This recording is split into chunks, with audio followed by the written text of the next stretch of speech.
Okay, guys, I thought I would jump on here real quick because there is a lot of new stuff going on in Kalispell. So, if you live in Kalispell or you're thinking about buying, selling, or investing there, this is a big one that you should be aware of. Kalispell is officially moving toward higher density housing, and the zoning changes being discussed right now could reshape how this city grows over the next 20 years. So let's break down what's changing and why it's happening and how this could affect you. I've been doing some research and I've taken some notes. So, all right, why is this happening? The Kalispell Planning Commission just backed a major set of zoning reforms designed to align with the new state laws, including the Montana Land Use Planning Act.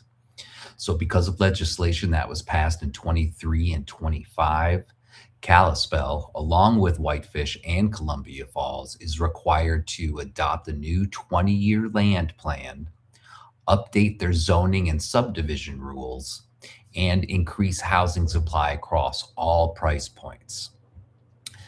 Now, my understanding is the city council has the final say, but these recommendations signal where things are headed in the area.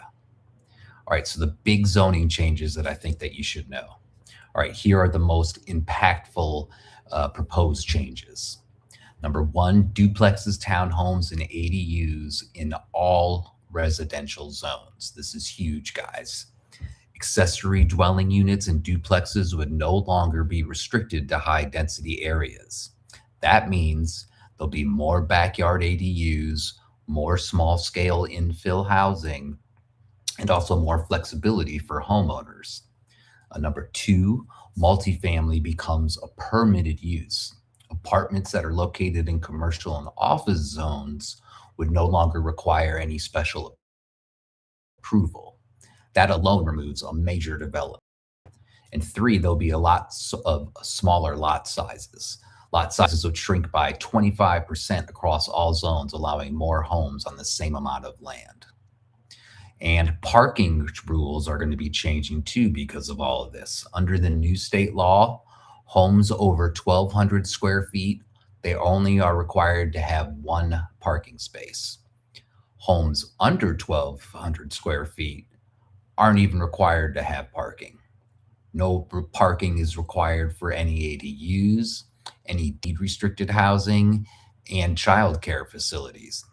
And if an existing building changes use, cities can no longer require additional parking thanks to this House Bill number 492. Okay, so there is public input and hearings available. This is where things get a little controversial. New state law eliminates neighbors' ability to block zoning changes with signature protests, which is how things have been done here up until now. Public hearings for site-specific developments. There will still be public notice and comment periods, but fewer in-person hearings. That portion of the law is currently under review by the Montana Supreme Court.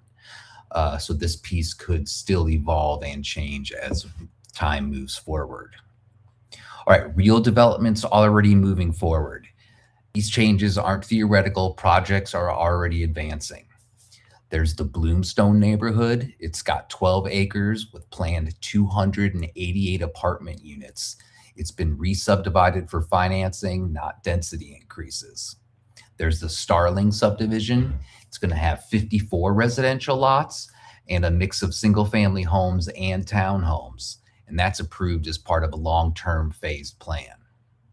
Okay, so what does this mean for you? If you're a homeowner, you may gain new options like adding an ADU or subdividing in ways that weren't allowed before, making your land more valuable. If you're a buyer, more housing types should mean that there's more inventory over time, but change takes years, be aware. If you're a developer or an investor, Kalispell is clearly signaling that density and infill are the future. This is part of a statewide shift in Montana aimed at addressing housing shortages while cities continue to grow. If you want updates on how these zoning changes could impact property values, neighborhoods, or buying strategies, just follow along or reach out. All of my information is below in the descriptions or in the comments. I'll be breaking this down for you as we move forward in time and more information comes out. Appreciate you guys watching, and I'll see you next time.